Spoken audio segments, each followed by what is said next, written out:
Hello மக்களே, இன்றைக்கி நம்ம எங்கே வந்திருக்கோம்னா நம்ம முருங்கை தோட்டத்துக்கு காலையிலே மருந்தடிக்கணும் அப்படின்னு வந்தோம். ஆனால் கொஞ்சம் லேட் ஆகிட்டு 7:30 ஆகிடுச்சு.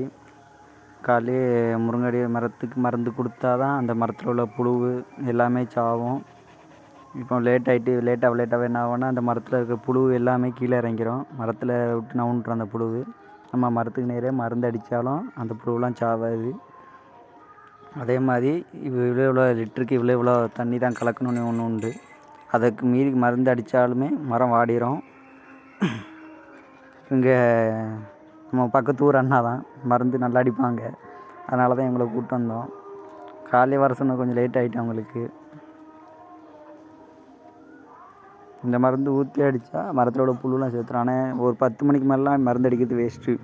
நிறைய பேர் என்ன பண்ணுறாங்கன்னா 10 மணிக்கு மேலே மருந்து அடிச்சிட்டு இருப்பாங்க. அதெல்லாம் வேஸ்ட்டு. புழு எல்லாமே இறங்கிடும். மருந்து ஒரு லிமிட் தான். அதுக்கு மேலே வச்சு அடிச்சிங்கன்னா மரம் ரொம்ப பாதிக்கும். மூட்டை உரமும் அது மாதிரி இத்தனை கை அளவுன்னா அத்தனை கை அளவு மட்டுமே யூஸ் பண்ணுங்கள். இல்லைனா மரம் காலியாயிரும்.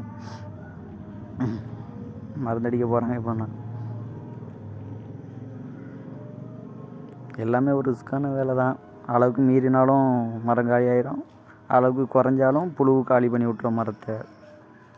என்ன பண்ணுறது, முருங்கை விவசாயம் எல்லாமே அப்படி தானே. அதனால தான் விவசாயத்தை யாரும் விரும்ப மாட்டேங்கிறாங்கன்னு நினைக்கிறேன். மாத சம்பளம் கிடச்சா போதும் அப்படின்ட்டு கம்பெனிகளுக்கு வேலைக்கு போயிடுறாங்க. யாருமே விவசாயத்தை இப்போ விரும்புகிறதே கிடையாது.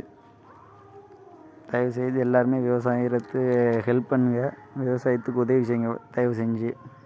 விவசாயம் இல்லைன்னா சோறு இல்லை. அதை ஞாபகம் எப்பவுமே வச்சுக்கோங்க.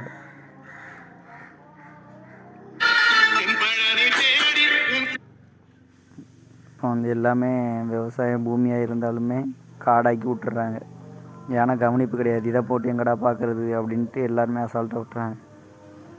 அதேமாதிரி மரத்துக்கு ஓவராக மருந்து அடிக்கக்கூடாது. அந்த அண்ணா தெளிக்கிறாங்க பாருங்கள், இவ்வளோ தான். ரொம்ப படாமல் தான் அடிக்கணும். இப்போ நம்ம இது வளர்கிறதுக்காக இருக்கிறேன். மற்றபடி வளர்ந்த மரத்துக்குமே அப்படி தான். காலையில் 6 மணிக்கு அடிஞ்சு ஒரு 8 மணிக்கெலாம் முடிச்சிடணும் மருந்தடியை.